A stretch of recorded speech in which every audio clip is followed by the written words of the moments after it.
Hello everyone. This is the last class for the English, तो हम लोग start करते हैं। वर्दा।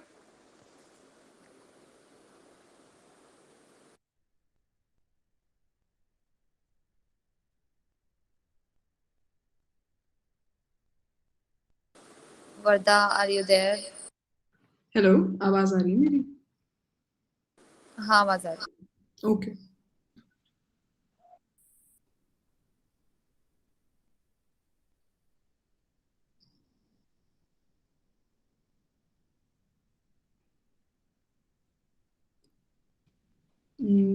ठीक है, आज हम लोग मॉडल वर्ब्स से स्टार्ट करते हैं क्लास। सबसे पहले मॉडल वर्ब्स वो वाले वर्ब्स होते हैं जो किसी भी एक मूड या टेंस को इंडिकेट करते हैं। मतलब उनको ऑक्सिलरी, मॉडल ऑक्सिलरी भी कहते हैं या मॉडल वर्ब भी कहते हैं।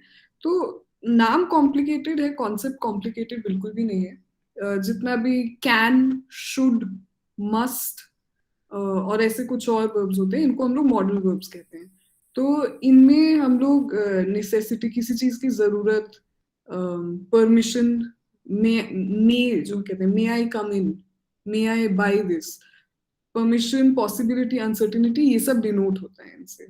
इनके जो रूल्स होते हैं of using them in a sentence, ये दूसरे वर्ब से थोड़े से अलग होते हैं। स्क्रॉल करते हैं तो हम देखेंगे। तो हम देख सकते हैं can, could, may, might, must, ought, shall, should, will, would, ये सब हम लोगों के मॉडल वर्ब्स हैं। नीचे वाले स्लाइड में इनके यूजेस दिए गए हैं। तो जैसा कि देख सकते हैं, कैन, कैन कहाँ कहाँ पे यूज होता है? It is used to express a general ability, ability, काबिलियत, कि मैं ये कर सकता हूँ, या फिर I can go to school.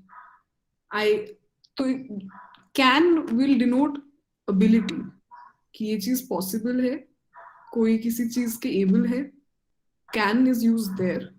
Can is also use to express a future और कंडीशनल पॉसिबिलिटी, कि किसी कोई चीज का होने का एक कंडीशनल पॉसिबिलिटी भी डिनोट होता है कैन से।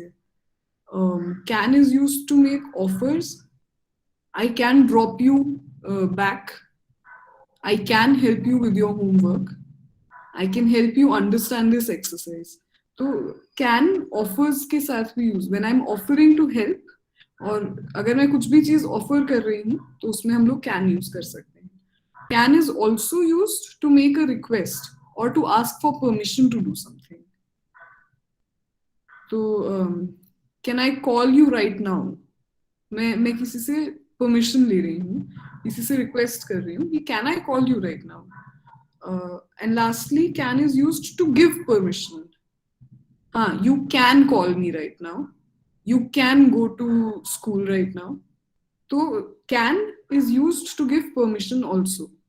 आई होप यहाँ तक क्लैरिटी है सबको। कोई भी डाउट हो तो आप पूछ सकते हैं तुरंत। फिर दूसरा हम लोगों का वर्ब है मे, एम ए वाई, मे। मे का यूज कहाँ पे होता है?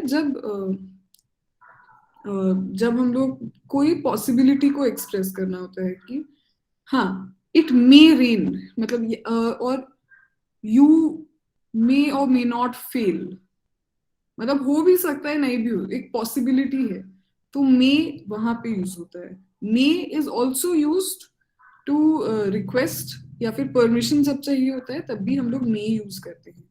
जैसे may I enter the class, may I leave the class. तो परमिशन मांगने के लिए भी मे का यूज होता है। May is use to give permission as well. You may enter the classroom, you may start writing your exam. Politely जब हम लोग को किसी को कुछ भी ऑफर करना होता है, तब भी हम मे का इस्तेमाल करते हैं। जैसे कि इसके एग्जाम्पल्स हम आगे पढ़ेंगे। May is also use to express wishes and hopes. तो हाँ, फिर हम आते हैं could पे. Could is used to describe a past ability. कि मतलब past में कुछ ability था या फिर कुछ past में. I could come to school, but right now I am busy. Could is also used to express reported speech for can. ये आप लोग जैसे एग्जाम्पल सॉल्व करेंगे पढ़ेंगे आपको समझ में आएगा. Describe could is used to describe a possible current event or situation. It could rain in a few hours. ऐसा हो सकता है कि बारिश हो. It's a possibility. So it could rain. Could is also used to suggest a possible future action or event. ये तो हम लोग ने कर लिया है. Could is can be used to make offers. तो जैसे कि we could pick you up from your house. हाँ, PDF हम लोग इसका डाल देंगे ग्रुप पे, आप उसकी चिंता मत करिए. हाँ, तो could can be used to make an offer कि we could drop you back to your house. और कौन सा ग्रुप? स्वाति दी से आप कांटेक्ट कर लीजिएगा आनंद, आपको समझ में आ जाएगा कौन सा ग्रुप. मैं लिंक डाल देती हूँ ग्रुप का. ठीक है. Could can also be used to make a request or ask for permission. अच्छा, तो can, may और could इन तीनों में ही आप देखेंगे बहुत सिमिलैरिटी है. तीनों में हम लोग एक ऑफर का we can make offers using can, may and could. We can ask for permission using these three words. But ये सिचुएशनल होता है. जैसे फॉर्मल सेटिंग्स में, जैसे कि क्लासरूम में या फिर कोई भी ऐसा फॉर्मली आप अगर किसी से बात कर रहे हैं, किसी टीचर से, किसी प्रोफेसर से, प्रिंसिपल से, तो आप मे का इस्तेमाल करेंगे. मे आई एंटर द क्लास, क्योंकि ये ज्यादा फॉर्मल है, एक ज्यादा पोलाइट तरीका है बात करने का. कैन थोड़ा you can use it in informal situations. जैसे आप अपने दोस्तों के साथ बैठे हैं और आप उनसे पूछे can I look at your watch. घड़ी बहुत इंटरेस्टिंग है. Can I look at your watch. तो ये इस चीज को हम लोग को हमेशा ध्यान में रखना है. मे ज्यादातर फॉर्मल सिचुएशंस में यूज होता है and can and could depending कि क्या सेंटेंस है या फिर क्या सिचुएशन है इनफॉर्मली यूज होता है, इनफॉर्मल टोन में. वुड, अब हम लोग आते हैं वुड पे. Would is used to express a request in the phrase would like. So जैसे हम कहते हैं ना, I would like to have water please. तो वुड का इस्तेमाल इस तरह से हो सकता है to make any kind of request. Would is also used to make an offer, to express preferences, to express a person's unwillingness or refusal to do something in the past. Would is used to describe in the phrase would not that a device or other thing was not functioning in the past. इन सब के I would suggest कि आप लोग एक बार examples पढ़िएगा थोड़े से खुद ढूंढ के, model verbs के. बहुत ज्यादा नहीं होते हैं, आप जितना पढ़ेंगे आपको उतना समझ में आएगा. Would is also used to express a past habit. It is used to describe past thoughts about the future. I thought we would go to the cinema. मुझे ऐसा लगा था कि हम सिनेमा जाएंगे. I thought we would go to the cinema. फिर ये will जो word होता है उसका passive voice अगर use करेंगे तो वो would का use वहां पे भी होता है. Will का passive would होगा. Would can be used to express the imaginary result of an unreal present situation. एक मिनट. क्यों प्रैक्टिस कहाँ से करेंगे दी इसका? कॉमरेड मनीष, आप गूगल कर सकते हैं इसके examples. Would can be used to express the imaginary result of an unreal past situation. Might. might can be used to express a possibility. The teacher might ask us for our homework. ऐसा हो सकता है कि teacher हमसे हमारा homework मांगे. तो ये एक पॉसिबिलिटी है एंड माइट से हम लोग ये पॉसिबिलिटी को एक्सप्रेस कर सकते हैं. Report speech that used may to express possibility. तो जो वर्ड मे होता है उसका अगर हम लोग एक्टिव से पैसिव वॉइस करें तो माइट वहां पे भी यूज होता है. acknowledging differing information and then make a main point in a sentence. ठीक है, आप जरूरी मतलब ये जितने भी बॉक्सेस में इंफॉर्मेशन है ये आपके रेफरेंस के लिए है. अगर इसमें से आपको नहीं समझ में आ रहा है कुछ तो आप मुझसे पूछ सकते हैं. और आपको इससे सिर्फ बेसिक्स समझना है, बहुत डीप नहीं जाना है इसमें. उलझिएगा मत इससे, ये सिर्फ एक रेफरेंस है आपके लिए. अब हम लोग के दो वर्ब्स रहते हैं, शुड और मस्ट. तो should can be use to give advice. आप किसी को सलाह दे सकते हैं कि you should drink a lot of water. आपको पानी पीना चाहिए, you should drink a lot of water. आप एक रिकमेंडेशन दे सकते हैं या सजेशन दे सकते हैं. Should can be use to describe कि जनरली सही या गलत क्या होता है. should can be used to describe actions for a better future or a better or ideal situation. Express an obligation or requirement. Describe an expected present situation. He should be here any minute. He should be here any minute. मतलब उसको बस आ ही रहा है वो. तो should is in this sentence should एक expected present situation को describe कर रहा है. That he should be here any minute. The train should be reaching soon. Describe an expected future event. The train should be reaching the station soon. अब must पे आते हैं. We use must to express an obligation or duty. हम obligation का मतलब आप लोग सब समझ रहे हैं. कोई ऐसा है जिसे obligation का मतलब नहीं पता है? अनिमेश चौबे. अनिमेश आप कुछ कह रहे थे? मनीष. ओके. तो ऑब्लिगेशन का मतलब when you are obligated to do something. आपको एक सेकेंड अमन, मैं आपके क्वेश्चन पे आती हूँ. तो ऑब्लिगेटेड जब आपका एक मतलब एक ड्यूटी हो जाता है कुछ करने का, एक ऑब्लिगेशन हो जाता है. जैसे अगर मैं आपको गूगल डेफिनेशन जरूर पढ़ के बता सकती हूँ.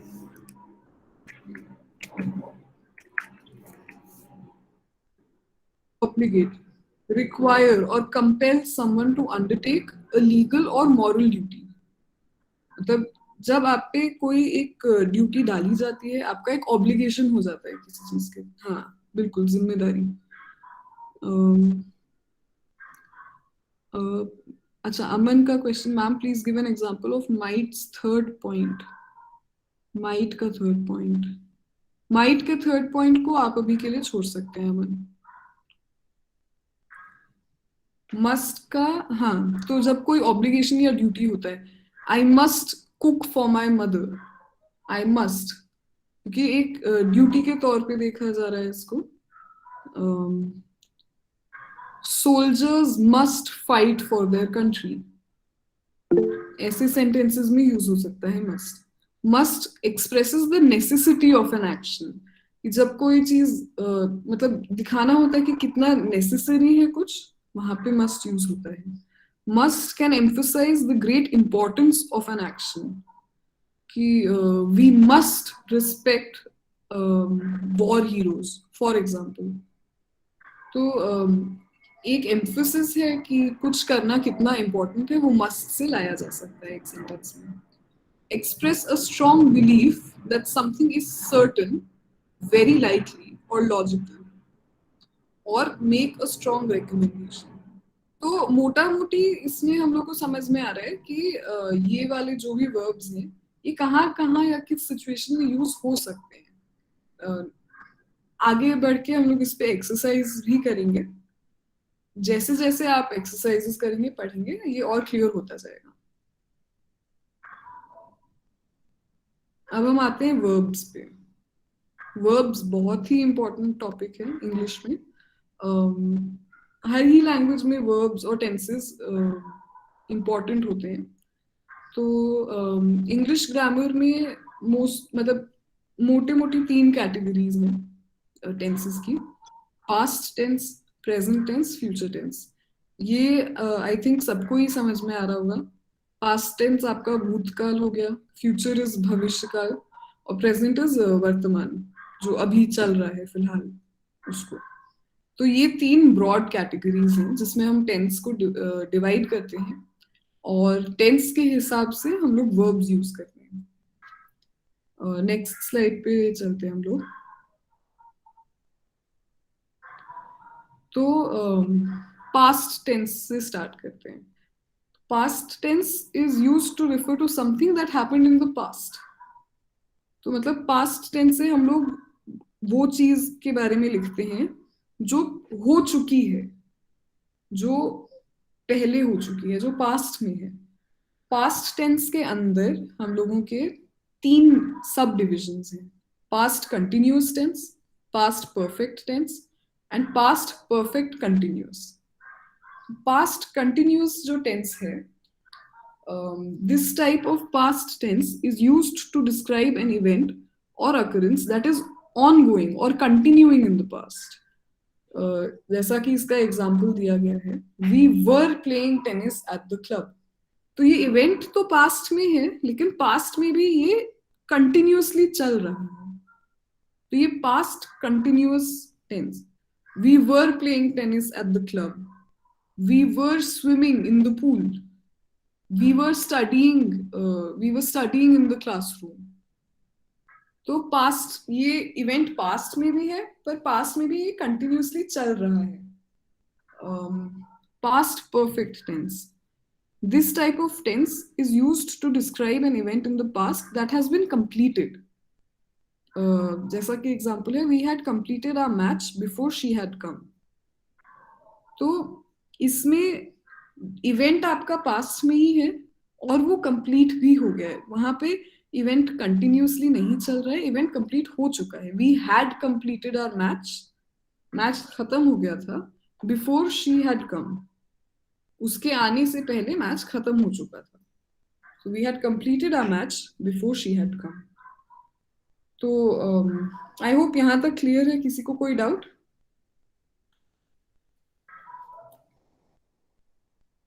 ठीक है, तो पास्ट परफेक्ट कंटिन्यूअस पे आते हैं। This type of past tense verb is used to indicate an event, action और occurrence that started before another event, action or occurrence in the past. We can say that one action or event interrupted another। तो example है, I had been playing the drums since school time। I had been playing the drums since school time। तो past perfect continuous जो tense होता है, इसमें आप कह सकते हैं 2 इवेंट्स होते हैं जो दोनों ही पास्ट में होते हैं। I had been playing the drums since school time, तो स्कूल टाइम भी उसका पास्ट में है, और प्लेइंग द ड्रम्स ये दोनों पास्ट में हो रहा है, लेकिन एक कंटिन्यूअस है।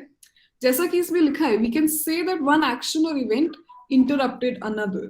तो I had been playing the drums since school time, तो एक इवेंट को दूसरे इवेंट ने इंटरप्ट करा है यहाँ पे, तो इसीलिए ये पास्ट परफेक्ट कंटिन्यूअस टेंस कहलाएगा। अगर किसी को डाउट हो तो आप पूछ सकते हैं।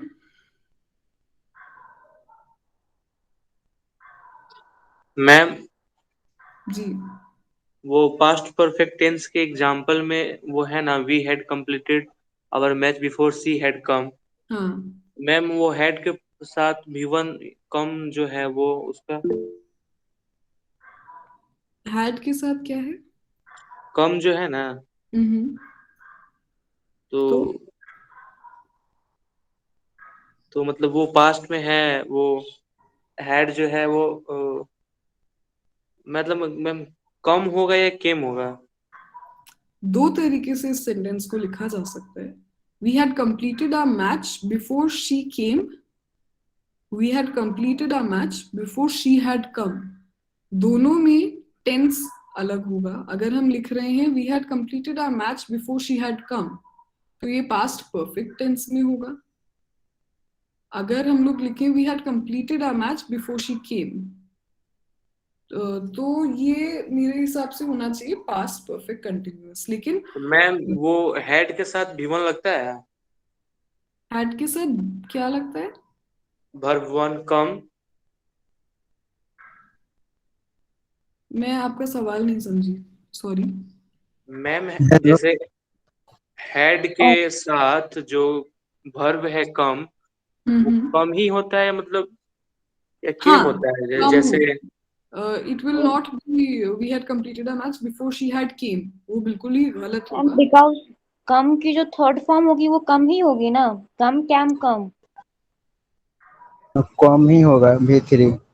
हाँ, तो करेक्ट यही. अगर हैड लग रहा है तो कम ही आएगा उसके साथ, केम नहीं आ सकता है.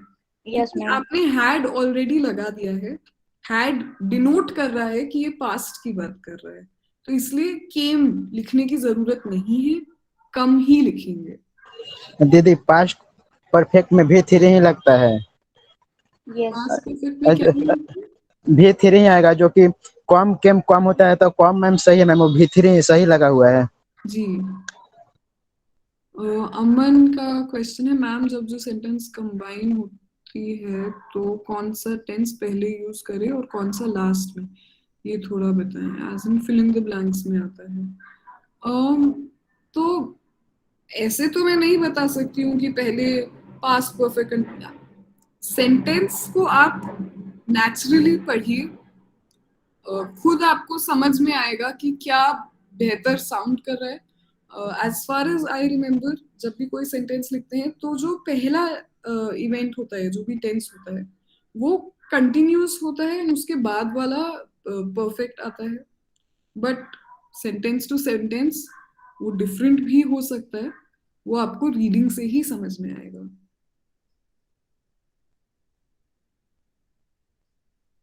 आगे बढ़ते हैं, प्रेजेंट टेंस पे चलते हैं.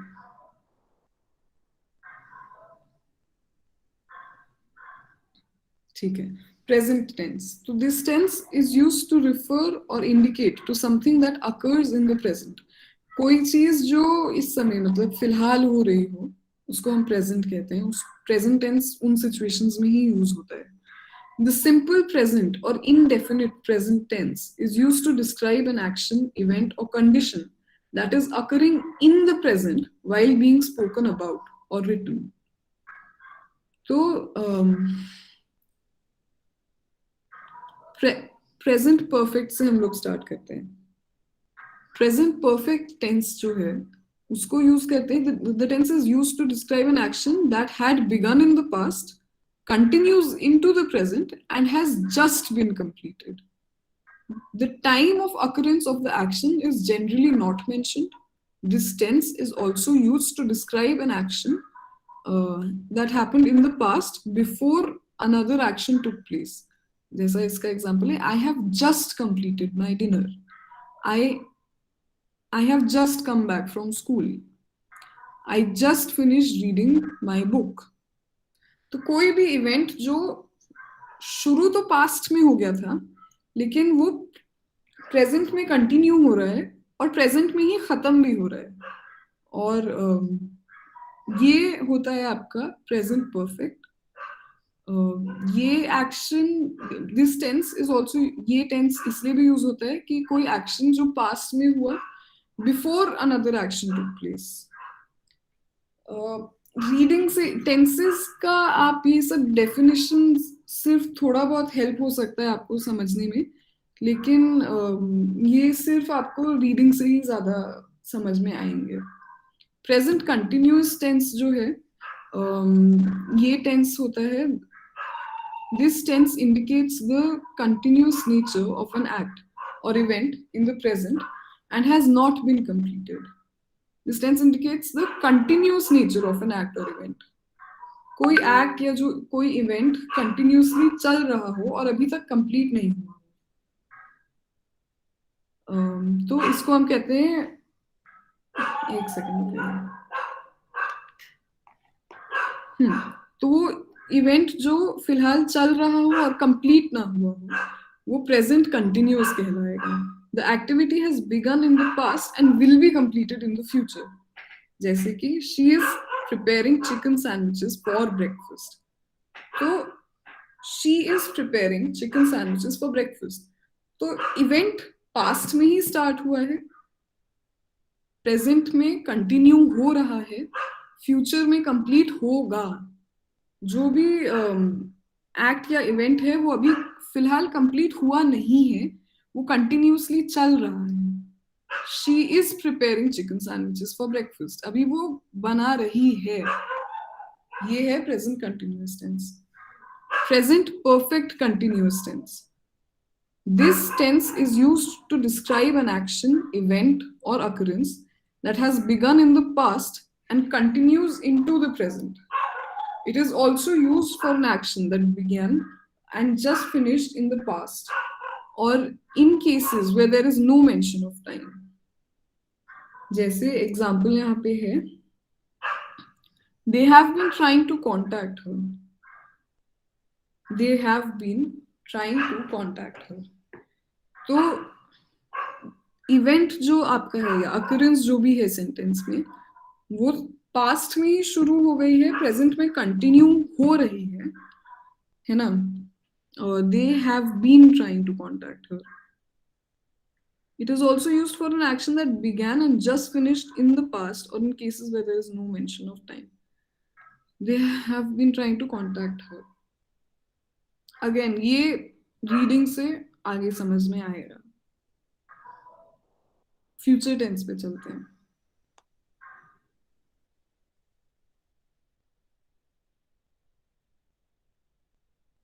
स्वाति दी,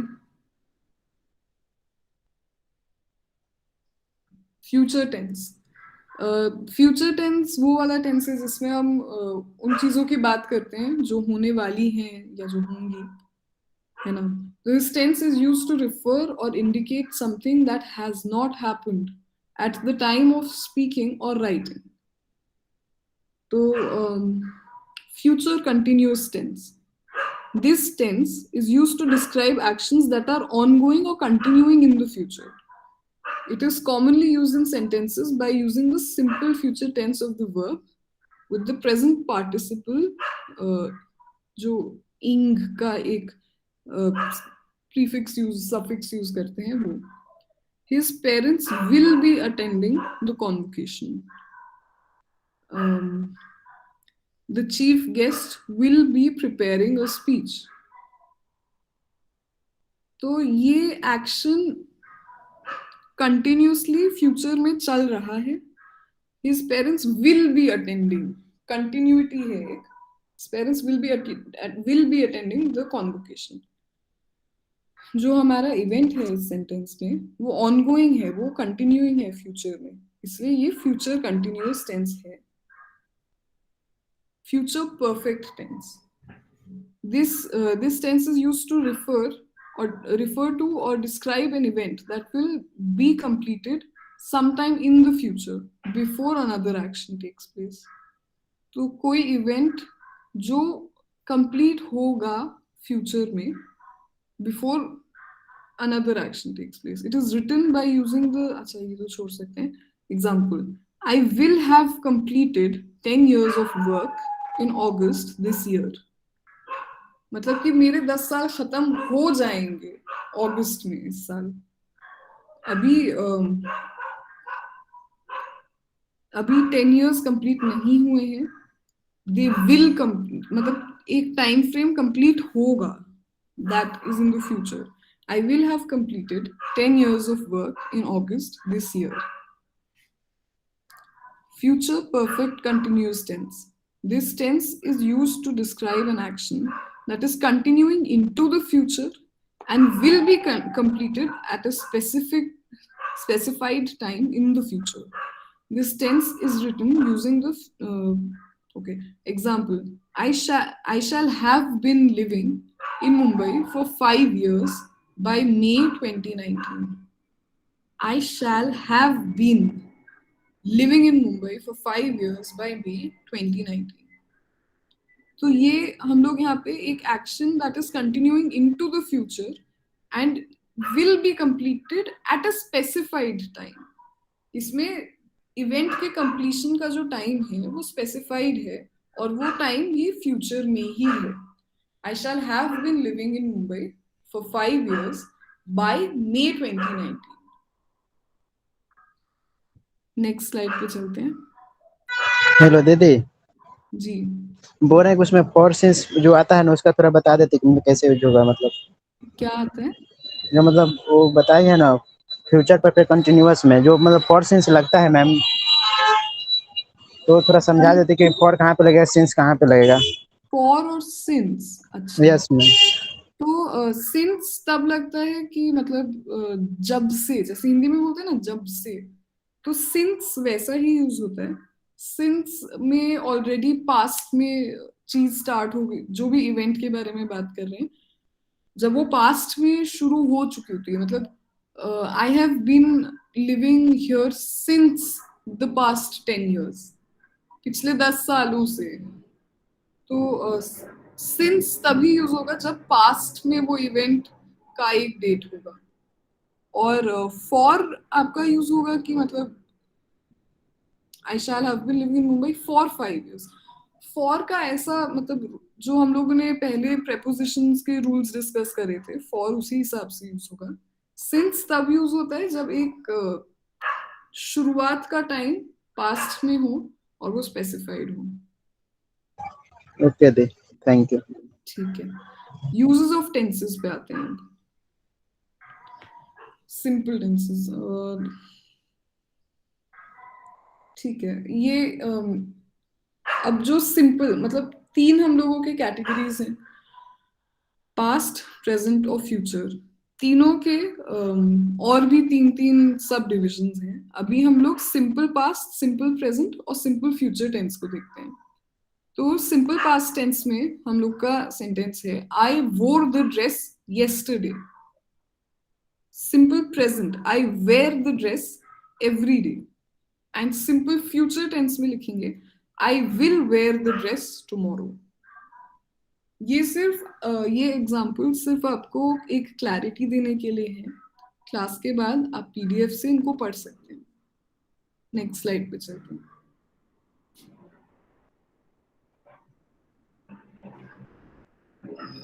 स्वाति दी. प्रोग्रेसिव और कंटिन्यूअस टेंसेस. तो अनलाइक सिंपल टेंसेस, प्रोग्रेसिव और continuous tenses are slightly more complex. We talk about events that are unfinished or ongoing as we speak.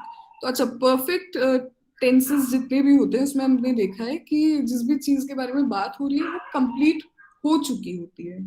जो कंटिन्यूअस टेंसेस होते हैं लेकिन उनमें जो भी इवेंट होता है वो अनफिनिश्ड होता है या वो कंटिन्यूअसली चल रहा होता है. जैसे कि पास्ट कंटिन्यूअस टेंस में हम क्या देखते हैं, she was writing her paper when I called out to her. तो वो writing, she was writing, continuously लिख रही, मतलब that there is continuously progressively कुछ चल रहा है. Present continuous tense I am wearing my favourite dress. Future progressive या future continuous tense she will be going to class when you call her. She will be going to class when you call her. हाँ, she will be going to class when you call her. ये future continuous tense है.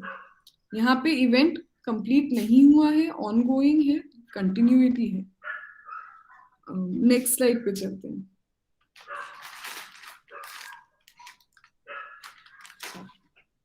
Perfect tenses. Perfect tenses are used to indicate one event has occurred before another. तो इन sentences में हम क्या देखते हैं, usually 2 events होते हैं एंड एक इवेंट दूसरे के पहले हो चुका होता है. जैसे पास्ट परफेक्ट टेंस में after she had moved out. After she had moved out, I found her old photo album. अब इसमें दो इवेंट्स हैं, एक finding the old photo album है, एक मूविंग आउट है. तो after she had moved out, उसका मूविंग आउट वाला इवेंट कंप्लीट हो चुका है. After she had moved out, I found her old photo album. Present perfect tense. I have driven that road. I have driven that road. कोई इस sentence का मतलब बता सकता है मुझे?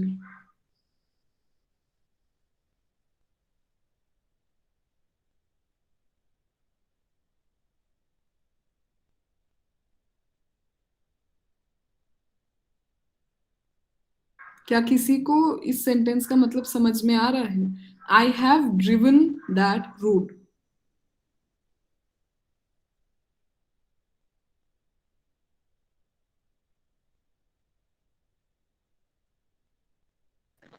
मैं इस रोड पे चल के आ चुका हूँ.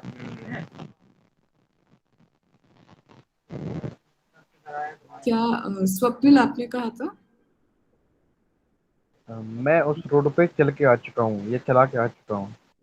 हाँ, ओके, वेरी गुड. अमन, आप क्या कह रहे थे? यही मैम, मैं उस रोड पे गाड़ी चला चुका हूँ, मतलब ड्राइव कर चुका हूँ. हाँ, मतलब कि वो रास्ते से मैं होके आ चुका हूँ. ये मैं कर चुका हूँ. Very good. So I have future perfect tense. I will have completed my exam at the same time tomorrow. मतलब कल इतने बजे तक मेरा एग्जाम हो चुका होगा. दो इवेंट्स हैं, completing the exam and the same time tomorrow. I will have completed my exam at the same time tomorrow. आगे चलते हैं.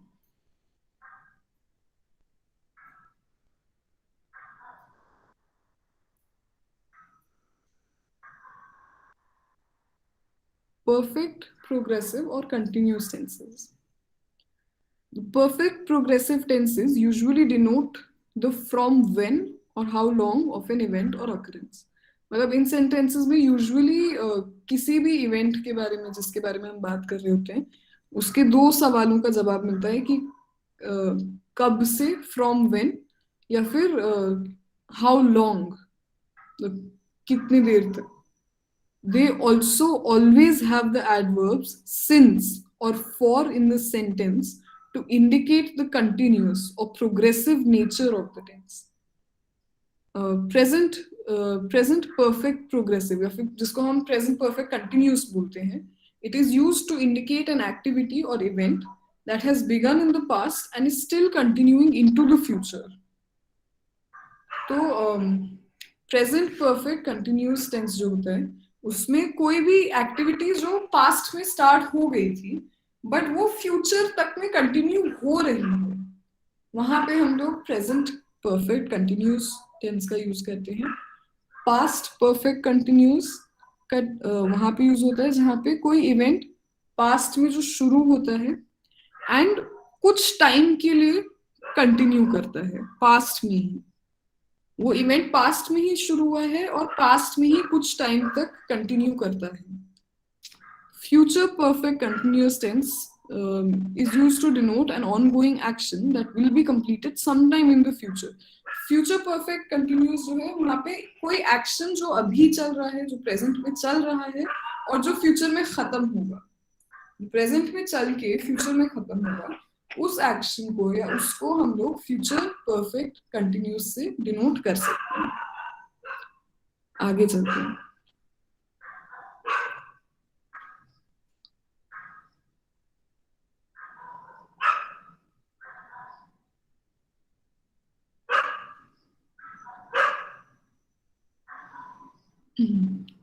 स्वाति भी.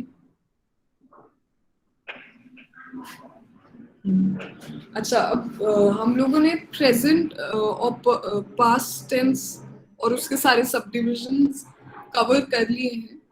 एक बार हम लोग जल्दी से फ्यूचर टेंस के भी सब डिविजन्स को देख लेंगे. फ्यूचर प्रोग्रेसिव मतलब future continuous, simple future tense, future perfect tense, and future perfect continuous tense. Simple future tense में हम देखेंगे it is used to denote facts or events of certainty. It is used to give a warning or take a spontaneous decision. It is used to express readiness, make an offer or suggestion using shall, or to give an invitation or an order to someone. ये सब uses हैं हमारे simple future tense के. Next slide पे चलते हैं.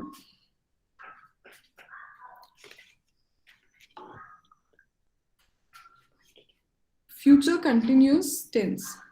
The future continuous or future progressive tense is used to denote an event that is ongoing in the future. The future progressive tense is used in the following conditions: to extend ourselves in the future, to predict future events, to ask or inquire about events in the future, or to refer to events in the future that have a continuous nature or occur regularly. जैसे इसके examples हैं: I will be gone for an hour. In the afternoon, I'll still be stuck in meetings. By October, I will be swimming like a pro. He will be coming to the meeting. I will have spent all my money by this time next year. Ma'am पहले का मतलब बता दीजिए, पहले का मतलब explain कर दीजिए थोड़ा. क्या चीज एक्सप्लेन करना है? नहीं, ये sentence I will be gone for an hour, मतलब हिंदी में जैसे हम समझेंगे इसको तो किस प्रकार लगेगा? डायरेक्टली तो कोई ट्रांसलेशन मतलब लिटरल ट्रांसलेशन करने से तो शायद नहीं समझ में आएगा. आई will be gone for an hour मतलब कि जब मैं जाऊंगा, मतलब वो चाहे जब भी हो, जब मैं जाऊंगा तो मुझे 1 घंटा लगेगा. आई will be gone for an hour. Clarity आपको मिला थोड़ा सा? ओके, भाई पढ़ने में सही नहीं लग रहा थोड़ा, इसलिए पूछा था. हाँ, मतलब आई will be gone for an hour, जब मैं जाऊंगा तो मुझे 1 घंटा लगेगा ही लगेगा. आई will be gone for an hour. Next slide पे चलते हैं.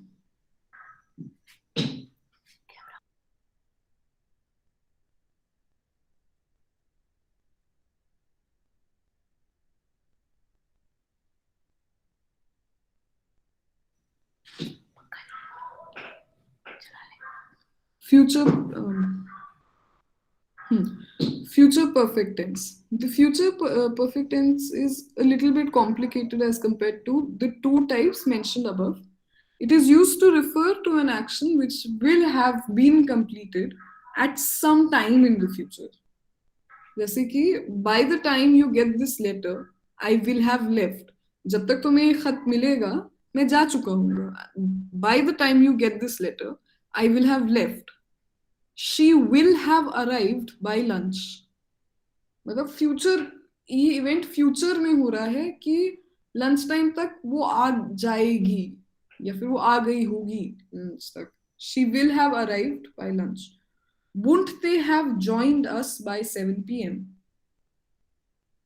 तो इसमें कोई भी एक्शन जो कंप्लीट होगा फ्यूचर में, फ्यूचर परफेक्ट टेंस में हम लोग वो उसकी बात करते हैं. Future perfect progressive tense. This tense is used to describe an event that is ongoing and will complete sometime in the future. मतलब कोई इवेंट जो अभी चल रहा है और जो फ्यूचर में कंप्लीट होगा.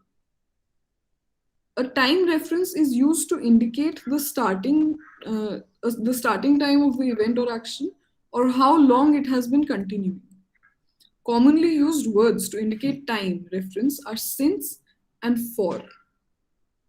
मतलब इस टेंस में हम लोग कोई इवेंट जो फिलहाल चल रहा हो और जो कभी फ्यूचर में कंप्लीट होगा, और इन सेंटेंसेस में एक टाइम का रेफरेंस दिया जाता है, जैसे कि इवेंट कब स्टार्ट हुआ था या फिर कब से चल रहा है. यूजुअली वो होता है.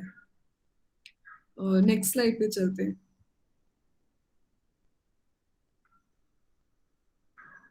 इसके एग्जाम्पल्स हम देख सकते हैं. They will have been living in Mumbai for 10 years. Now हम लोगों को एक टाइम फ्रेम दे दिया गया है इसमें कि 10 साल, 10 years. They will have been living in Mumbai for 10 years. You will have been starting your shop since May. अब यहाँ पे अगेन टाइम का रेफरेंस क्या है? May. You will have been starting your shop since May. Next year, I will have been working at this company for 1 year. Next year, I will have been working at this company for 1 year.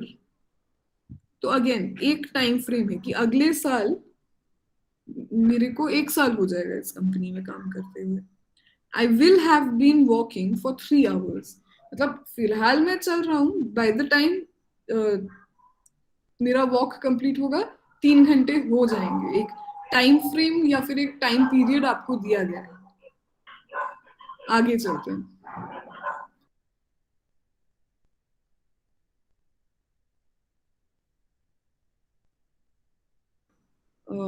अब हम active passive के topic पे आते हैं. Active voice passive voice बहुत important topic है. आपको ये हर जगह काम आएगा. फ्यूचर में भी आपको कुछ इवेंट नरेट करना हो या फिर आपको कोई लेटर लिखना हो तो एक्टिव पैसिव की जरूरत हमेशा ही पड़ती है. तो इसका डेफिनेशन जैसा कि यहाँ पे दिया गया है. Active and passive voice concerns the subject of the sentence. If the subject is active with respect to verbal action, it is called active voice. Otherwise, when subject seems less important than the verb, it is passive voice. तो sentence के structure में subject होता है, object होता है और verb होता है. सब्जेक्ट ऑफ द सेंटेंस क्या होता है?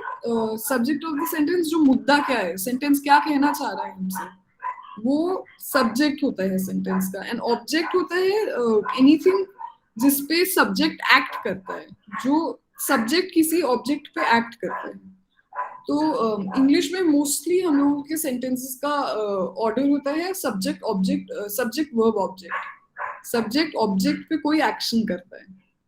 तो ये लोग कहना चाह रहे हैं कि एक्टिव वॉइस में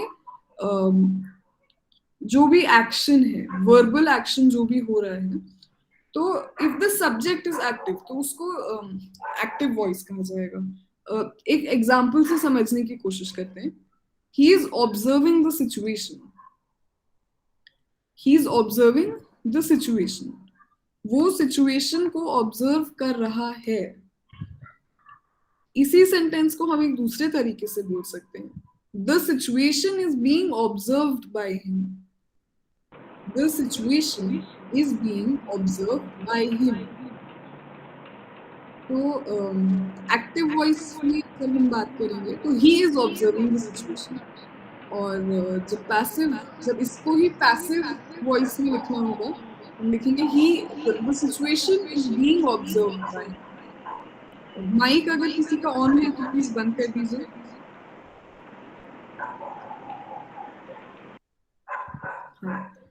It was observed that the situation was quite bad. Now you see in the first example, the subject he. ये लोग पहले सेंटेंस की बात कर रहे हैं. He is observing the situation. इस सेंटेंस में जो सब्जेक्ट है, सब्जेक्ट क्या है सेंटेंस का? he. तो he जो सब्जेक्ट है सेंटेंस का is actively participating in verbal action. मतलब वो जो पहले सेंटेंस का जो सब्जेक्ट है वो एक्टिवली वर्ब के साथ एंगेज कर रहा है, वो एक्टिवली ऑब्जर्व कर रहा है सिचुएशन को. जो सेकेंड सेंटेंस है लेकिन वहां पे अगर हम पढ़े it was observed that the situation was quite bad या फिर the situation was being observed by him. इसमें हम देख रहे हैं कि ऑब्जर्वेशन ज्यादा इंपॉर्टेंट है उससे जिससे जो ऑब्जर्व कर रहा है. ऑब्जर्वेशन का जो एक्ट है वो ऑब्जर्वर से ज्यादा इंपॉर्टेंट है. तो ये सेंटेंस पैसिव हो जाएगा जहां पे जो एक्ट हो रहा है कि कोई चीज को ऑब्जर्व किया जा रहा है, ये ज्यादा इंपॉर्टेंट है उससे कि कौन ऑब्जर्व कर रहा है, तो इसको पैसिव कहेंगे. नेक्स्ट स्लाइड पे चलते हैं.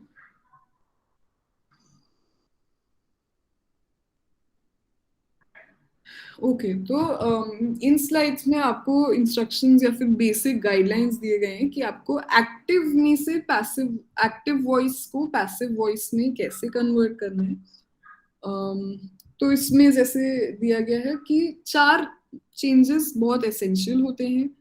जो हम लोगों के सेंटेंस का सब्जेक्ट है उसको हमें ऑब्जेक्ट बनाना होता है, या फिर जो हमारे सेंटेंस का जो भी सब्जेक्ट है, जैसे he is observing the situation, he हमारा सब्जेक्ट है। अब जब हम इसको पैसिव वॉइस में कन्वर्ट करेंगे तो वो ऑब्जेक्ट बन जाएगा। दूसरा पॉइंट, अभी कब तक चलेगी क्लास? जब तक एक्सप्लेनेशन चल रहा है, अगर आपको जल्दी है तो आप जा सकते हैं। सेकंड जो हमारा पॉइंट है, कन्वर्ट ऑब्जेक्ट इनटू सब्जेक्ट। जो भी आपके सेंटेंस जो एक्टिव वॉइस में है, उस सेंटेंस का जो ऑब्जेक्ट है उसको पैसिव में चेंज करते वक्त वो ऑब्जेक्ट सब्जेक्ट बनेगा। जैसे जो हमारा सेंटेंस है, ही is observing the situation, he is observing the situation. यहाँ पे ऑब्जेक्ट हम लोगों का क्या है? सिचुएशन। तो सिचुएशन को जब हम इस सेंटेंस को पैसिवली लिखेंगे, the situation is being observed by him. यहाँ पे क्या हुआ? ऑब्जेक्ट जो था एक्टिव सेंटेंस का, वो पैसिव सेंटेंस का सब्जेक्ट बन गया। तीसरा जो पॉइंट है, use the past participle form. जो भी वर्ब है उसका पास्ट पार्टिसिपल यूज होगा।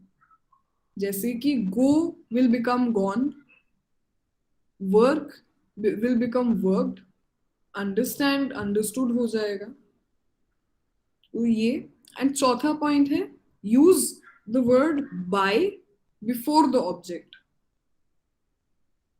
सेम एग्जांपल दूंगी, he is observing the situation is being observed by him. यहाँ पे एग्जाम्पल दिया गया है नीचे, he always creates problems, he always creates problems are always created by him। तो आप समझ रहे हैं कैसे कैसे चेंजेस हो रहे हैं सेंटेंस में।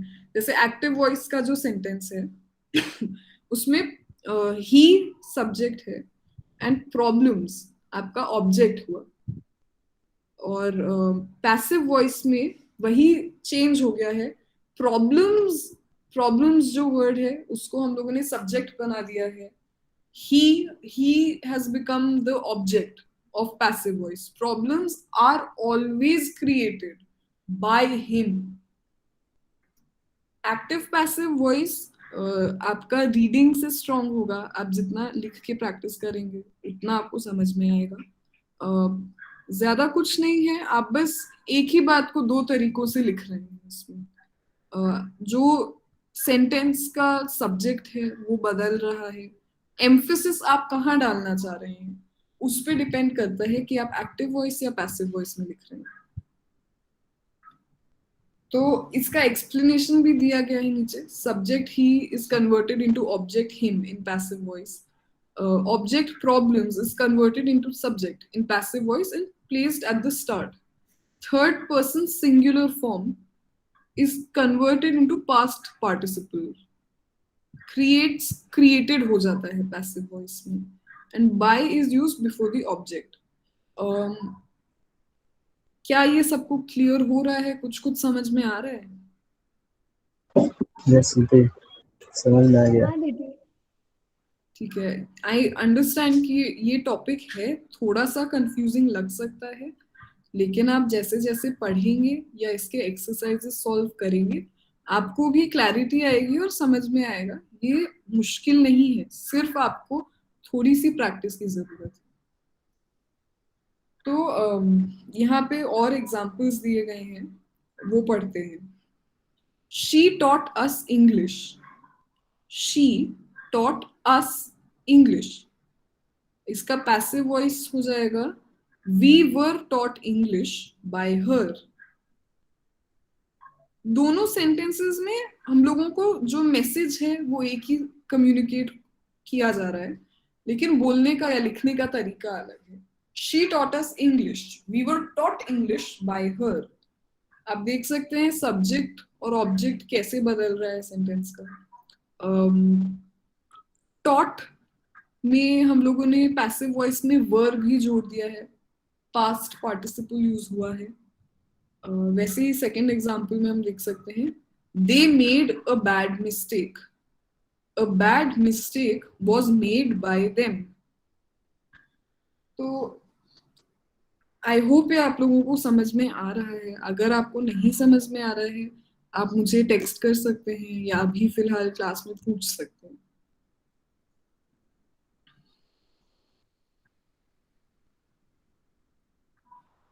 स्वाति दी ये वाला स्लाइड छोड़ देते हैं. हेलो दीदी, जी बोल रहे हैं कि मतलब ये भी बता देते कि मतलब कि जेनरल में मतलब क्वेश्चन पिछली बार कैसे आया तो थोड़ा सही रहता हम लोग के लिए. प्रीवियस ईयर के क्वेश्चंस सब अवेलेबल हैं, आई एम श्योर ग्रुप पे भी होंगे. आप अभी पता चलता है क्वेश्चन क्वेश्चंस को ऐसे आता है सॉल्व तो मतलब थोड़ा किस तरह के क्वेश्चंस, वो आप प्रीवियस ईयर क्वेश्चन पेपर्स जब सॉल्व करेंगे तो आप देख पाएंगे कि किस तरीके के क्वेश्चंस आते हैं. क्लास में हम लोगों को टॉपिक्स कवर करने होते हैं, हर बार इतना टाइम नहीं रहता है कि हम सारे प्रीवियस ईयर के क्वेश्चंस उठा के देख पाए. आप लोग खुद से प्रीवियस ईयर के क्वेश्चंस सॉल्व करिए. कोई भी डाउट हो आप मुझे कांटेक्ट कर सकते हैं उसके लिए.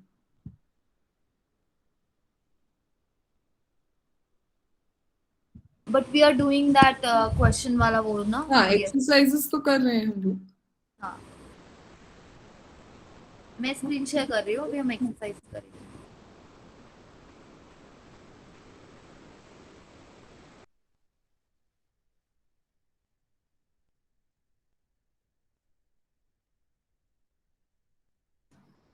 तो ये मॉडल वर्ब्स वाली एक एक्सरसाइज है. पहले से शुरू करते हैं. There are plenty of tomatoes in the fridge. You dash buy any. ये पहला वाला मैं सॉल्व करती हूँ, फिर बाकियों के आंसर्स आप बताएंगे. There are plenty of tomatoes in the fridge. You need not buy any. ठीक है. सेकेंड सेंटेंस पे चलते हैं. This is a hospital. This is a hospital. You dash smoke here. Should not. जी Should not. You should not. अच्छा, और कोई answer कोई देना चाहता है? एक मिनट.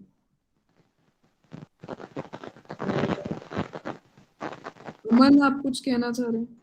Need not ma'am. नहीं. अच्छा, कोई हॉस्पिटल है, वहां पे स्मोक के बारे में. नाउ हॉस्पिटल्स में स्मोकिंग स्ट्रिक्टली मना होती है, राइट? Yes. आप किसी भी हॉस्पिटल में स्मोक तो नहीं कर सकते हैं, स्ट्रिक्टली You must मना. not. हाँ, इसलिए यहाँ पे आएगा you must not smoke here. यहाँ पे शुड, मतलब शुड में भी एक पॉसिबिलिटी है, मतलब एक सजेशन के तौर पे कोई कह रहा है कि ये नहीं करना चाहिए. ये नहीं करना चाहिए और ये नहीं कर सकते हैं, इसमें अंतर है यहाँ पे. इसीलिए हम लोग मस्ट यूज करेंगे. You must not smoke here. ये क्लियर है सबको? Okay, ma'am. He had been working for more than 11 hours. He had been working for more than 11 hours. He dash be tired after such hard work. He must. हाँ, एक minute. अमन कह सकते हैं mainly strictly prohibited हो तो must. हाँ अमन, mostly ऐसा होता है, बट अगेन सेंटेंस आपको पढ़ के एनालाइज करना पड़ेगा. कोई भी हार्ड एंड फास्ट रूल नहीं होता है. हाँ, तो he had been working for more than 11 hours. He, किसी ने कहा था must be tired. Yes, ma'am. He must be tired after such hard work. He dash preferred to get some rest. He might. अच्छा, और कोई answer Aman? He should. He should prefer to get some rest. नहीं, should तो नहीं होगा.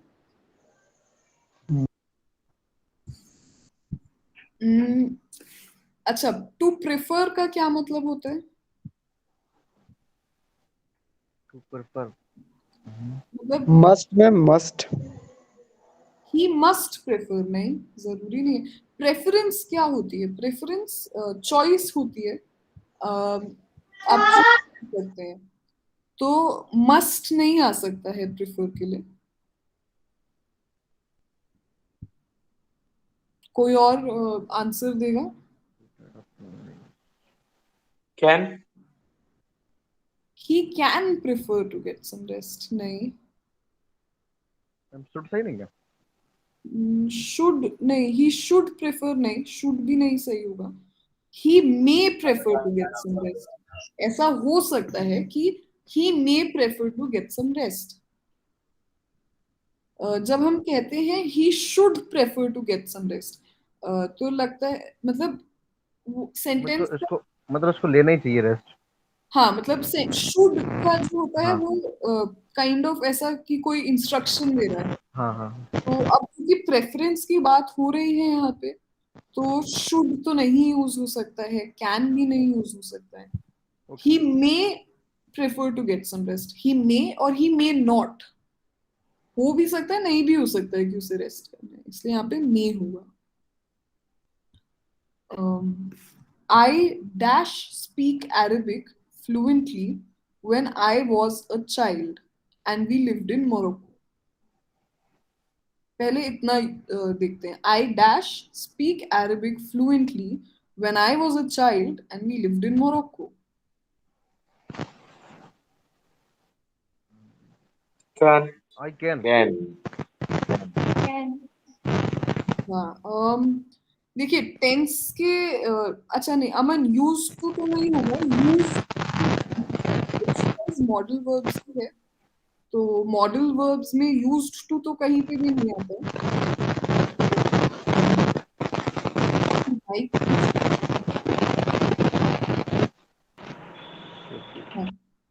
तो used to वैसे grammatically गलत नहीं होगा, लेकिन सिंस ये एक्सरसाइज मॉडल वर्ब्स की है, तो हम लोग मॉडल वर्ब्स ट्राई करते हैं. I can speak Arabic fluently when I was a child. अच्छा, अब ये सेंटेंस कौन से टेंस में? ये पास्ट टेंस में चल रहा है, तो कैन नहीं यूज होगा. कैन का फॉर्म यूज होगा. Very good, very good. I could speak Arabic fluently when I was a child and we lived in Morocco. मैं बोल पाता था. I could speak Arabic fluently when I was a child and we lived in Morocco. But after we moved back to Canada, I had very little exposure to the language and forgot almost everything I knew as a child. हाँ, मैं answer इसका could है. Now, I dash just say a few things in the language. Might. नहीं. Now I dash just say a few things in the language. यहाँ पे ability की बात हो रही है. अमन Can. हाँ, very good. Now I can just say a few things in the language. तो ठीक है, next चलते हैं. The teacher said we dash read this book for our own pleasure as it is optional. May. The teacher said we may read this book.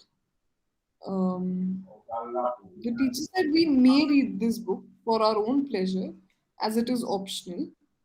हाँ, तो यहाँ पे इस सेंटेंस में may भी यूज हो सकता है, can भी यूज हो सकता है. The teacher said we can read this book for our own pleasure as it is optional, but we dash read it if we don't want to. Need not. No, sorry. Hmm.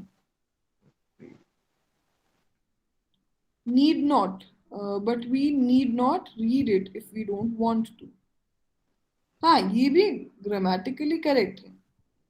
हाँ, so the teacher said, नहीं, may नहीं आएगा इसमें अमन, but we may. Swapnil आपका mic on है. Okay ma'am. तो already यहाँ पे हम लोगों को दिखाया जा रहा है एक चॉइस है. तो but we dash read it if we don't want, but we might read it if we don't want to. नहीं, सेंटेंस आप इफ खुद वी वांट टू, नहीं डोंट नहीं होता तो लग जाता मैम माइट. वी, तो आपके हिसाब से मतलब सेंटेंस आप खुद बोल के देखिए. नो मैं ये बोल रहा हूँ अगर वी डोंट ना होता, वी सॉरी ये कह रहा हूँ डोंट नहीं होता तो माइट लग सकता था. अच्छा, but we might read it if we want to. हाँ, राइट. हाँ, उस सिचुएशन में माइट यूज हो सकता है, बट यहाँ पे but we need not read it if we don't want to. Next sentence पे चलते हैं. Dash you stand on your head for more than a minute. Ability की बात हो रही है इस सेंटेंस में. कैन बिल्कुल correct. Can you stand on your head for more than a minute? No, No, I dash. Can't. Very good. No, I can't. Can you stand on your head for more than a minute? No, I can't. If you want to learn to speak English fluently, you dash worry. You should not worry. Should लग सकता है यहाँ पे, but उससे भी बेहतर एक you must worry. नहीं, सेंटेंस को पढ़ के समझने की कोशिश करिए. If you want to learn to speak English fluently, you dash worry. We will help you become a fluent speaker, but you have to work hard. Not ही होगा ma'am. ought to ma'am, ought to. You ought to worry. नहीं, चिंतित होना चाहिए. नहीं, अच्छा, okay. ये sentence को आप शायद थोड़ा डिफरेंटली समझ रहे हैं. आप मैम, ऐसे, जी बोलिए. मैम यहाँ पर शुड नॉट का यूज कर सकते, नॉट नेगेटिव सेंस में यूज कर सकते हैं क्या? हाँ, बेसिकली ये सेंटेंस में वो कह रहे हैं कि आई थिंक डोंट या फिर शुड नॉट होना चाहिए. यू डोंट वरी तो नहीं होगा. You should not worry. आप शुड नॉट वरी हो सकता है, बट उससे एक बेहतर आंसर. अगर आप इसको ऐसे इमेजिन करें कि हम लोग जैसे यूट्यूब देखते हैं, उस पर एड्स आते हैं. तो अगर इंग्लिश क्लासेस का कोई एड आ रहा है और उसमें वो लोग कह रहे हैं, if you want to learn English, if you want to learn to speak English fluently, you dash worry. We will help you become a fluent speaker, but you have to work hard. तो इस sentence में अगर हम बोले तो don't का use कर सकते हैं मैम इसमें. तो you needn't worry. तुम्हें मैम नीडेड में, लेकिन मैम उसमें टू लगा होना चाहिए ना. फिर कहाँ पे टू लगा होना चाहिए? You need not to worry. नहीं, need not to बिल्कुल ही गलत है. ग्रामेटिकली एकदम गलत है. Need not to worry need to बिल्कुल वरी भी गलत, मतलब नहीं है, सही नहीं है. You need not worry. To की जरूरत ही नहीं है वहां पे. You need not worry. Why ma'am to क्यों नहीं आएगा फिर? क्योंकि वो ग्रामेटिकली इनकरेक्ट है.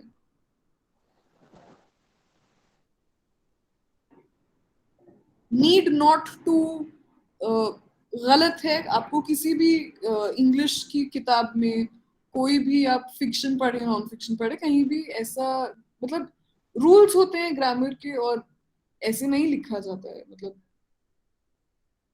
वो नीड नॉट टू की जरूरत नहीं है. You need not worry. To बीच में मत लगाइएगा प्लीज. वो गलत हो जाएगा. आपका सेंटेंस, आपका आंसर गलत हो जाएगा अगर आप नीड नॉट टू लिखेंगे. तो So if you want to learn to speak English fluently, you need not worry. We will help you become a fluent speaker, but you have to work hard. Take an umbrella. It dash rain later. May. मे से बेहतर और कुछ भी लग सकता है. मे usually again permission लेने देने के सेंस में या फिर एक फॉर्मल सिचुएशन के सेंस में यूज होता है. यहाँ पे हम एक पॉसिबिलिटी की बात कर रहे हैं, क्लाइमेट रिलेटेड पॉसिबिलिटी की. तो और सोचिए.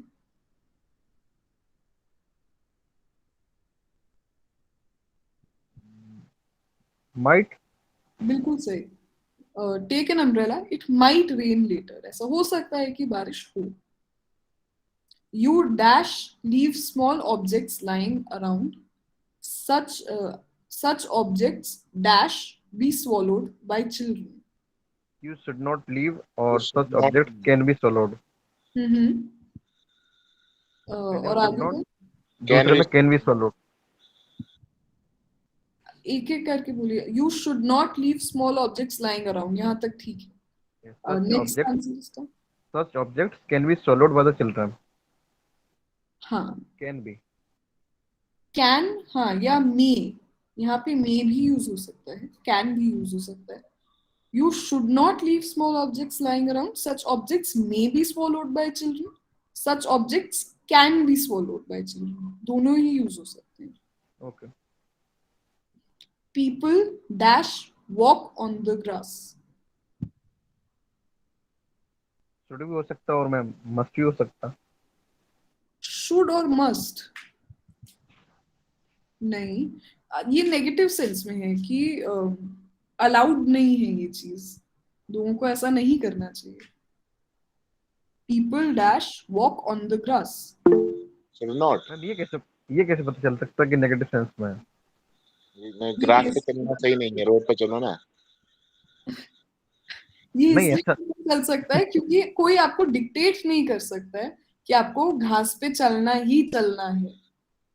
कोई आप should यूज कर रहा है. जी तभी तो should यूज कर रहा है, डिक्टेट नहीं कर सकता. तभी तो क्या कर रहे हैं. should मतलब सजेशन है एक. Would walk on the grass. मतलब अब कहने को तो आप कह ही सकते हैं कि लोगों को घास पे चलना चाहिए, लेकिन वेस्ट में आप मतलब अगर आप वेस्ट का देखें तो यूजुअली जो पब्लिक बिल्डिंग्स और इन सब के लॉन्स होते हैं वहां पे बोर्ड्स होते हैं कि घास पे चलना अलाउड नहीं है, घास उससे खराब हो जाती है. तो जितने भी म्यूजियम्स और ये सब होते हैं अगर वहां पे घास होती है तो यूजुअली बाहर अलाउड नहीं होता है चलना. तो इस सेंस में, इस कॉन्टेक्स्ट में हम कह सकते हैं कि नेगेटिव सेंटेंस होगा. बट अगर आप कहना चाहिए, अगर आप सजेस्ट कर रहे हैं लोगों को कि मतलब घास पे चलना चाहिए, सेहत के लिए अच्छा होता है, तो आप लिख सकते हैं people should walk on the grass. बिल्कुल. तो हाँ, people should walk on the grass एक पॉसिबिलिटी हो सकती है इस सेंटेंस की. और अगर नेगेट करना हो तो कैसे लिखेंगे इसको. नीड नॉट तो नहीं यूज होगा यहाँ पे. नीड नॉट गलत हो जाएगा. People dash walk on the grass. Imagine करिए कि म्यूजियम का लॉन है और वहां पे वो बोर्ड लगा हुआ है कि घास पे नहीं चलना है. तो क्या होना चाहिए यहाँ पे answer.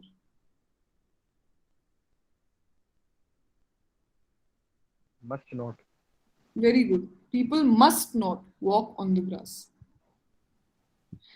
Drivers dash when the traffic lights are red. must. हाँ, Must drivers is not. बिल्कुल बिल्कुल. Drivers must stop when the traffic lights are red. Dash I ask a question. may. Can I? हाँ, depending कि आप किससे बात कर रहे हैं, किस कॉन्टेक्स्ट में लिखा है. कैन और मे दोनों यूज हो सकता है. अगर आप देख रहे हैं कि आप किसी दोस्त से, किसी अक्वेंटेंस से बात कर रहे हैं तो यू कैन से can I ask you a question, can I ask a question. But हाँ, अगर किसी आप सेमिनार में बैठे हैं और आप एक सवाल पूछना चाहते हैं, आप अगर किसी क्लासरूम में हैं तो हमेशा हमेशा आप कहेंगे मे आई आस्क अ क्वेश्चन. तो ये सिचुएशन पे डिपेंड करता है. You dash take your umbrella. It is not raining. Should not. Ma'am can हो सकता है इसमें, कंपलसरी है नहीं.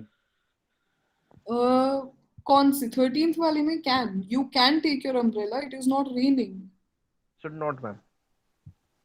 Should not भी ऐसा लग रहा है कि आप इंस्ट्रक्शन दे रहे हैं. और सोचिए.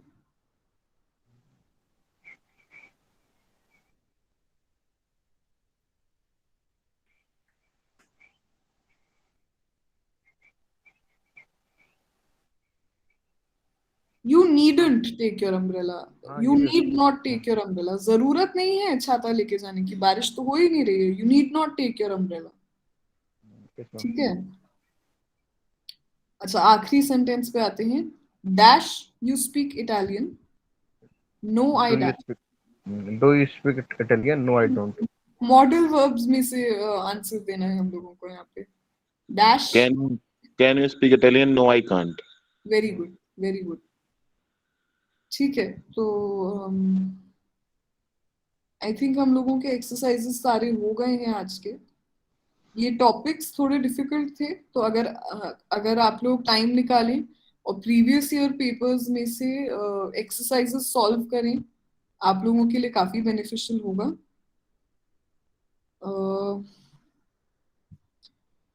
टेंस वाली एक्सरसाइज भी है. अच्छा,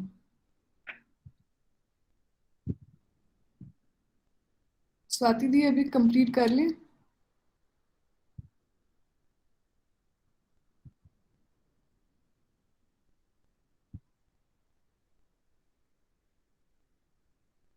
हेलो, करो. ठीक है, ठीक है. स्टार्ट करते हैं ये वाली.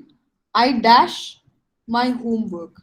अच्छा, जो ब्रैकेट में दिया गया है उस वर्ब का हम लोगों को टेंस. जी I will finish my homework.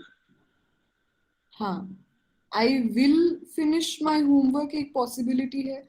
अगर इसको पास्ट टेंस में लिखना हो तो फिर कैसे लिखेंगे?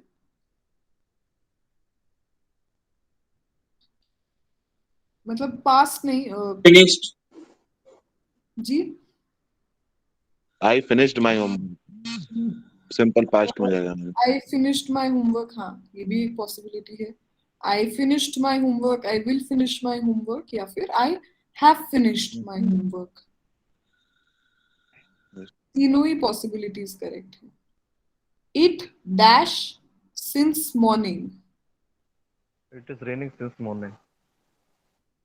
It is raining. नहीं, यहाँ पे सिंस क्योंकि लगा हुआ है, तो बेहतर आंसर कुछ और भी हो सकता है. सोचिए.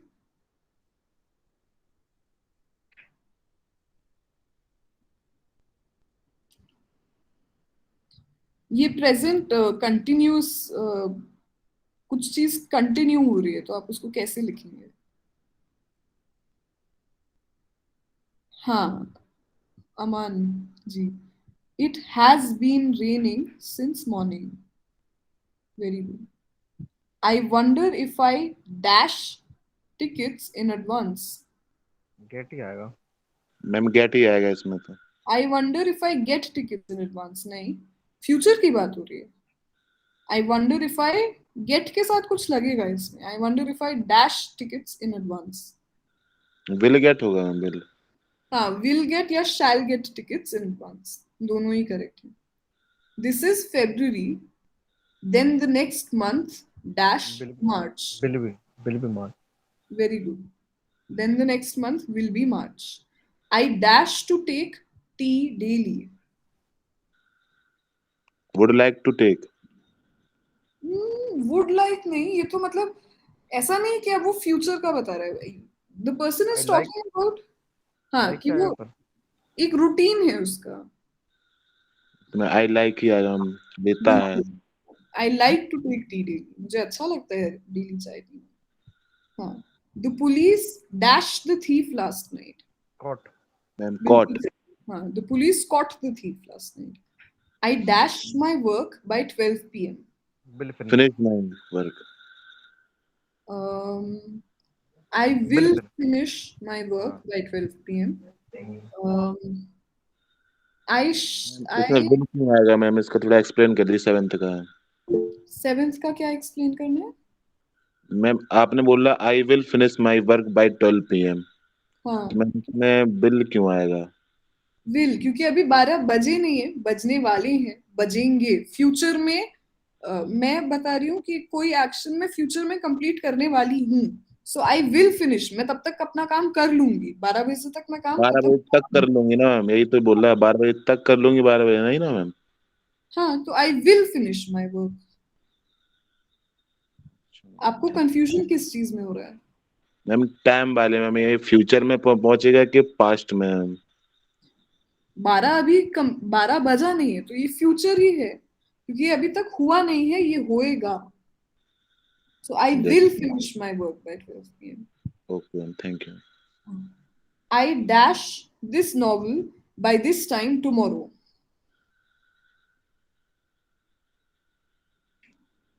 आई will be finishing. I will be finishing नहीं नहीं, अमन बताइए। I will finish this novel by this tomorrow. I will finish this novel by नहीं नहीं नहीं, इसका करेक्ट तरीका लिखने का वही होगा, I shall have finished. I shall have finished this novel by this time tomorrow. कि कल इतने बजे तक ये हो जाना चाहिए या ये हो गया होगा। So I shall have finished this novel by this time tomorrow. Ma'am आप तो परफेक्ट में लगे हो, तो एल साइल हैव बीन आएगा मैम फिर तो। क्या? आप फ्यूचर परफेक्ट कॉन्टिन्यूअस की बात करें मैम ना आप? हाँ, तो मैं उसमें I shall have been finished यही होगा ना? I shall have been grammatically गलत है। अच्छा, I shall have been finished मतलब सही नहीं बैठ रहा है सेंटेंस में। I shall I have shall have been finishing this novel. I finish shall have been finishing नहीं नहीं नहीं गलत नहीं। होगा। हाँ, वो मतलब अलग साउंड कर रहे हैं, ऐसे वो नहीं साउंड लिखते। अलग कर रहा है, पर मैं टेंस के हिसाब से कभी का साउंड भी नहीं देख टेंस पाते। के हिसाब से भी शैल हैव फिनिश्ड ही यूज होगा। कोई भी यस टेंस आपको नहीं बोलेगा शैल हैव बीन फिनिश्ड, ये किसी भी टेंस में नहीं आएगा आपका। Shall have finished, shall have read, will have listened, ऐसे ही आएगा। Been okay. यहाँ पे नहीं आ सकता है।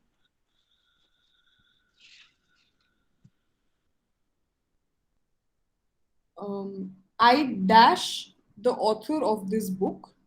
I dash him last month. दूसरे वाले में तो मैम मैट आएगा, पहले का पता नहीं। पहले का पता नहीं, तो सोचिए।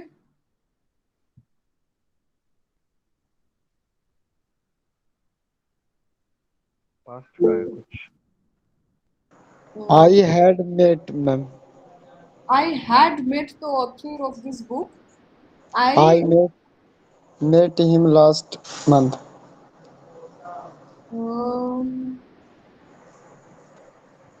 ऑलमोस्ट सही है आपका आंसर। आई हैव मेट होगा। आई हैव मेट, मैं मिल चुका हूँ। वही बोला मैम मैंने। अच्छा, मुझे हैड सुनाई दिया था, तो 9th वाले का सही answer I have met the author of this book. मैं उससे मिल चुका हूँ, ना कि मिल चुका था। I have met the author of this book. I met him last month. Who dash so much noise in the next room? Who is making ma'am? Very good. Correct.